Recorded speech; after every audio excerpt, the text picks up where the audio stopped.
Welcome to the Heartwork Podcast, where we delve into stories, struggles, and triumphs of entrepreneurship, leadership, and personal growth. I'm Dr. Sarah. And I'm Dr. Marisa. We're here to guide practitioners, entrepreneurs, leaders, and those just navigating the complexities of life on a journey of discovery that explores the dance between passion and strategy, heart and hustle. With candid conversations, insightful interviews, and plenty of laughs, get ready to uncover how leading with heart can transform your business and life. Let's dive in. Okay, so for any of you that follow us on social, which probably most of you do, you may have seen that we were just recently away on a beautiful treat in Scottsdale, Arizona. And our hubbies were with us. It was so great. So good. For those of you that don't know, Sarah's husband, it was his first event. And I was so happy that he actually got to join us this time because we've missed him on prior trips. And so it was so fun to be able to be all together. And we will have a spouses episode that will be getting released and out soon because it's so fun to just have them on the podcast. So that is something to look forward to. But we wanted to come on here and do a quick little recap. We always love to do recaps of our events and just process through some of the things that we took away from the event and share that with all the people that have FOMO because they weren't there. Right. Because it was amazing. Yes. And we did go to the spa and we did get massages. And I did my first ever cold plunge. And for those of you who know that my ankle is a little ham bone right now because she's swollen and learning how to live again. Oddly enough, in the cold plunge, like that's where I felt it the most, like right in my ankle. I literally felt like my bone was being chilled. It was so weird and wild, but I did it. And Sarah did it too. Sarah went right down in up to her shoulders. It took me 3 tries because also I can't move fast. And it wasn't one of those cold plunges where you just like hop into, like there were stairs. And so, yeah, I had to like go step by step because of my poor ankle. And so it was like small, slow torture to like get down. So the first time I got to my hips and lasted like 20 seconds. The second time I got to my chest and lasted like 20 seconds again. And then finally I went in under my shoulders and I was breathing better and I lasted 45 seconds. So that was positive. But then it's like you want to get out and you want to get out so fast, but then also I can't. I'm like slowly like stepping out of this cold plunge tub. It's torture. It's absolute torture. I'm the person that has the steamiest shower. Like it needs to be hot. My husband is always like, open the window. Like let this out. But it was so fun. The massages were great. We had practical time. We had learning time. We had connection time. And we had some fun relaxation time. But this was the retreat that was hosted by our coach, Stephanie Wigner of the Wealthy Practitioners. This is the second Expanders retreat that we have been blessed to be able to be a part of. She always does such a wonderful job. We had so much fun. We got to like make our own cowgirl hats, which was such a ball and such a blast. She set up like fine line tattoo artists to come to the event. Lots of people got tattoos. We did not participate. I probably would have if I wasn't just recently on blood thinners, honestly.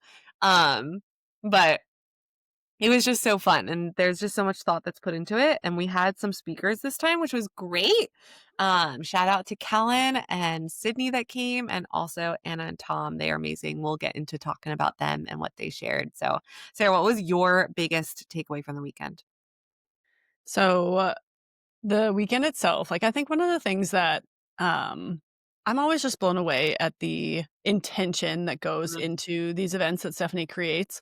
Obviously, if you know Stephanie, she's definitely 100% like mixture of bougie, badass, like and high vibe all the time. And so like she definitely puts intention around that. And she always curates something that really is like her life, which I also really appreciate, that she's not doing something inauthentic to her.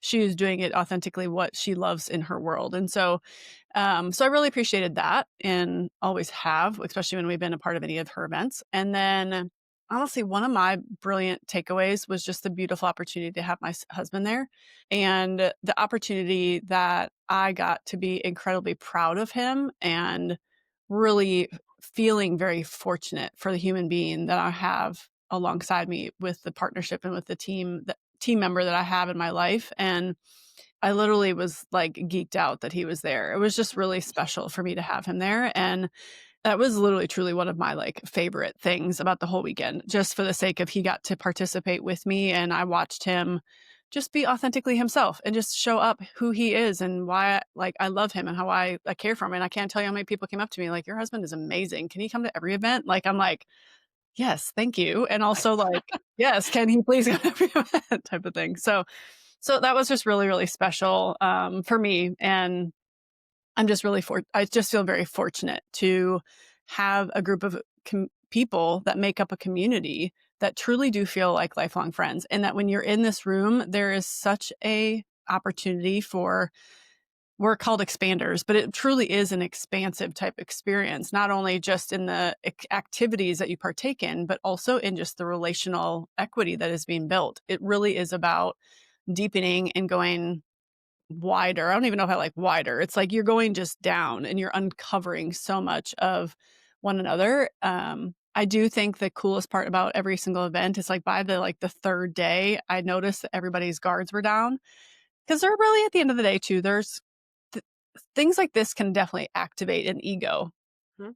And I'm just going to be brutal honest. It activated my ego for the sake of feeling like I needed to perform and I needed to also, I wanted, like, there were pieces of it where I'm like, well, I want to be a part of that conversation. I want to be a part of this conversation. I want to know this individual, that type of stuff. And it's all out of my own shit. Right. And like, but I think the coolest part of like, especially doing the heart work, you get to see yourself operate in certain scenarios that potentially wants your ego wants to be activated, but then you get to have the conversation of, "Oh, why is this wanting to be activated right now?" And it doesn't need to be.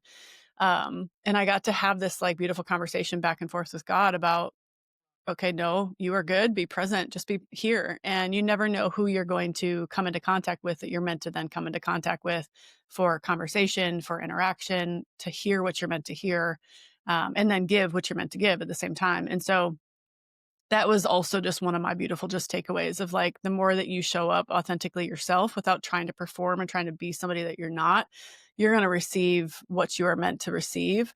And again, give what you are meant to give because we all also have a gift and a light to give to the world. And you never know who also needs to be able to receive what you have too. And so that was just also one of my other like beautiful favorite takeaways that I took from the weekend. And then practically speaking, our second day that we were there, Callan and Steph, I think this was like everybody's favorite. Callan and Steph, Seriously. Yeah. they got on a couch and they just talked about their friendship. And it was wild. They didn't even have like they just riffed off and just had conversations and people asked some questions and all that. And for one, it was where everybody got incredibly vulnerable, which you know me and you and I love this shit. Like at the end of the day, Oh, let's we just get eat it. vulnerable Chicken all day breakfast, long. chicken dinner, baby. All day long, right? But she asked a question to somebody that was asking her a question of how many hours a day do you work? And it was just one of those moments of like perspective sometimes of like, I think you and I know what it's like to work really hard, right? And I think there are seasons where we've definitely worked harder than others, and I work really hard. And also, I feel like I have this. I was just talking to Pablo, our coach, yesterday about this, where I have this persona around work sometimes where work itself is drawn to a lot of performance and a lot of results because of just my shit. And so in turn, when I think about working hard, sometimes it naturally feels like I need to perform again and I need to make it be harder than it is versus just work hard, and like just put in the work and trust that the result is going to be taken care of. So in turn, sometimes if that's the way I feel, I almost am like the complete opposite. I'm like an all or nothing type of gal. And so like in the complete opposite, it's like the resignation. I almost feel lazy at times where it's just like, well, are you even working? Are you even putting in time? And so I feel like it was just a brilliant, again, conversation and something that I then got to come back and process through something almost I feel like I've avoided in certain stages of my life and just this past season a little bit. I've avoided this like work hard type mentality. And also like, it's not even like I'm avoiding hard work, but it's like to a certain degree, it's like, or I make things harder for the sake of making me feel better about myself, type of thing. So it was just a brilliant like conversation and question. And Callan said like, it was basically like, you can do anything hard for a short period of time, you know? And so even if it's just like a short season, you know, like what's the opportunity that you have to be able to really allow yourself to open yourself up to what that looks like. And then, like I said, like it opened it up for me to where I got to actually process what's going on in my heart, not just like, Mhm. okay, we'll work hard for the sake of working hard. The opportunity to come, like, to go layer deeper on that is to like, well, why do you not want to? And also, why do you want to? You know, to ask those questions even further. So those are my like main three. Beautiful. And just knowing, again, we got to such rich relationships that come from this. I love all the freaking humans that are a part of that. Yeah. I think that was, like, a lot of people's takeaways because we're also in a room with people that literally most built from the ground up. Mhm. Most did the, like, I'm fucking grinding and Yeah. working and running, and then they get themselves to a place where it's like, "Wow, I can hire other people to do these things," and, "Wow, like, I can build some of the personal life attributes that I want to have," and we almost sometimes can get into this, like, resistance of, "Well, I don't wanna compromise the life that I now live Mhm. because of how hard I worked in the beginning." Like, I don't ever wanna go back there, and it's like, the only reason you're here right now is because you were there at one point. And Yeah. it's okay to say, like, I'm gonna do this for a period of time and for a season to also continue to build upon the life that I do wanna live. But, like, Mhm. I think that was a big takeaway for a lot of people, like, um, a lot of the, team at TWP and Callan were sharing, like, no, like, there are 60 to 80-hour weeks sometimes. But, like, you're in it for a moment, and you're Mhm. doing it for a purpose, and there's an intention around that, and it's not that all of a sudden we're committed to just living a busy life or being busy, or that those 60 to 80 hours are not work that you should be not doing, right? Like, it's the dance of, like, yeah, you can work hours upon hours, but is it work that's intentional for your role, your lane, what you're actually trying to accomplish and what you're doing? Like, for me to add an extra 20 hours of work just to do paperwork in my office isn't really maximizing my gifts, my Right. talents, my time. But for me to do 20 extra hours of work and building out new campaigns or going out into the community and networking and meeting more people or doing like for my season of life right now, and that now we have 2 doctors, I need to go step into more of that face in marketing and be back out in the community in the way that I've stepped back from it because we've been good in the office and we have internal referrals in the office and all of that. And so I think that was just a big wake up for a lot of people, especially when it comes to social media, getting out there and branding, because also a lot of people in this room are building something online as well and another offer or offering or have podcasts like we do. And it's like, okay, yeah, you want it to grow. Like, where's the intention and the same amount of work behind that that you did for your brick and mortar? Mhm. So there were a lot of, like, really cool wake ups and takeaways and some, like, internal reflection when it came to that, and also recognizing, like, who you surround yourself can either level you up or bring you down too, like, Mm. so just talking about quantum friendships, if you have been on social media, you've probably seen that phrase thrown out a lot over this last week because it really was such a beautiful thing to watch happen and also know that, like, Steph and Callan live in 2 different areas, but, like, the communication is frequent. It's like you and me, like, our Mhm. Marcos. That's why we started this Heart Work podcast in the first place was because we did this with each other, and it was like other people would ask us questions, or we're like, "Why can't we just riff over a mic?" And, like, Literally. inspire people to know, like, you can have these conversations, and it doesn't just need to be about ego, comparing numbers, but growth, personal development, and continuing to encourage each other. I mean, we recorded a podcast about, vision castings. We record podcasts about team stuff. We record podcasts about culture things. And, like, I take notes from Sarah even still, and Sarah's taking notes from me even Mhm. still. And it's like, but you don't get those if you're not willing to be vulnerable and have those conversations and share just where you're at.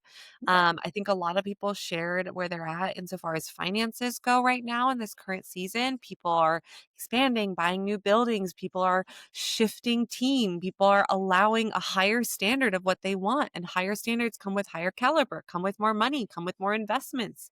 And so it was just nice always when you get into those vulnerable spaces. But when you're around people, and we've had some new individuals that have joined in the group, like, it takes time sometimes to let that guard down and to just allow yourself to be fully present.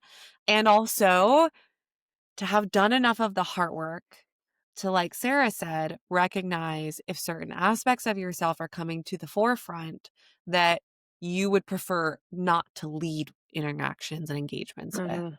And so having the awareness when you're in sometimes rooms like that can be really, really beautiful because they can teach us things about ourselves and some of our driving forces on what we're actually looking for in life and why we're a part of groups like this. So one of my biggest takeaways really was, like said, the relational equity.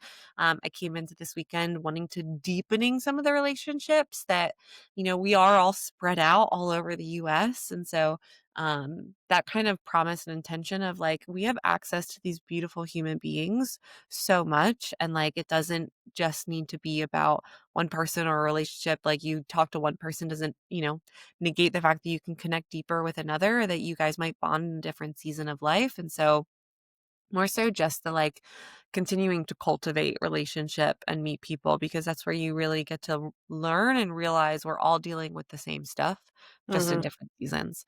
And that's what being a part of containers like that are for. So if you are a part of any mentorship groups, if you are a part of any accountability groups, if you are a part of any practice mentorships or personal mentorships, really truly evaluate, you guys are all there and are truly in encouragement of each other, or if it just seems to be like a competition race to the top with each other. Yeah. And if you do notice that you feel like you're more in competition, one, do the self-reflection of if you're projecting that yourself, but then two, do the reflection of what is the environment that this group is cultivating and creating? And is it truly in alignment with what I'm feeling, what I'm navigating, and what I want from my life? Because there were multiple moments of this weekend where things may have come up, but mostly it was my own lens and perspective. Or Mhm. also, when you do more work, you can recognize things in other people and know where to put different personal boundaries up so that certain Mhm. aspects may not lead in the way that you don't want them to, because we're working through the health of that metric in our own heart.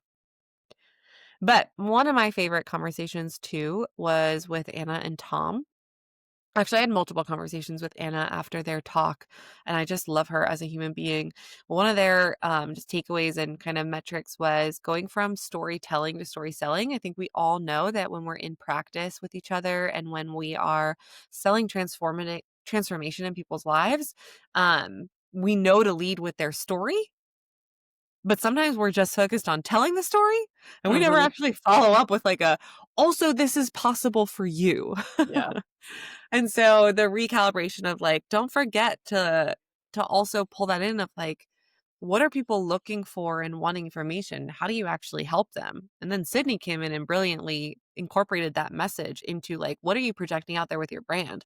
If Right. I am literally the most ignorant person to chiropractic and I come to your page, do I know what it is that you actually do? And do I know what it is that you can actually help me with? And it's like Um, some of the simplest things sometimes, like the question of, should I even have neck pain every day, was something that she pulled out of her hat of like just a question to ask. And it was like, man, sometimes we talk so complicated about like the ins and outs of what it is that we do on a practical level, that we don't just answer simple questions for human beings that are struggling with their own pain points. right. Whether it be like, is it normal for me to not fall asleep for 3 hours every single night because my mind is racing? Like, just the different aspects of that, where I think really brilliant and ways to make sure that you are putting out there what people can actually glean from it. Like, it's not just about brand awareness, but your brand is out there so that you can help people know about it, so that you can help reach the people that actually need your services. And then they can come in and have a value exchange. So I thought that was just amazing and I loved it. I 100% agree. Yeah, it was amazing. It was so fun to be there with you and with Nolan. It was so fun to have Alex there. It was just a wonderful experience. She threw a great event. It was great to get to know everyone in a little bit of a deeper manner and just have a nice reminder, and also a group of people that are authentically keeping us all accountable to show up more and to not stay comfortable. And like, that doesn't mean working harder, but how to truly work smarter. And it's fun to be around other human beings who have continued to cultivate this in their life, Mhm. regardless of what that looks like in different seasons, but just the call into that. And I loved that it came at this time too, because a lot of people are focused on, okay, where do I want to continue to see evolution happen in 2026? And so that beautiful call to action for ourselves, and then also how we can bring that back into our businesses, our brick and mortars with our teams, or our online offers with each other.